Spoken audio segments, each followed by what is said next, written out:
দুপুর বন্ধুরা, চলে এসেছি সানডে স্পেশাল লাঞ্চ নিয়ে। সানডেতে চলো লাঞ্চে কী রান্না করলাম তোমাদের সঙ্গে চটপট শেয়ার করে ফেলি। আর হ্যাঁ, আজ কিন্তু আগের মতন গরম পড়েছে, গরমে অস্বস্তি লাগছে।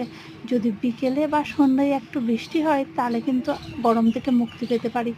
যাই হোক, কী রান্না করলাম তোমাদেরকে শেয়ার করে ফেলি। ছোটো হীরা ডুরে ডুরে ভাত, বড় হাঁড়িতে আমাদের বড়দের গরম গরম ভাত, আর পাঁচ শাকের বড়াটা আমি লম্বা লম্বা করে করেছি। একটু চাল ভিজিয়ে রেখেছিলাম, বেসনের সঙ্গে চালটা বেটে দিয়েছি যাতে বড়াটা মচমচে হয়। আর সত্যি বিশ্বাস করো, বড়াটা মচমচে হয়েছে, খেতেও ভালো হয়েছে।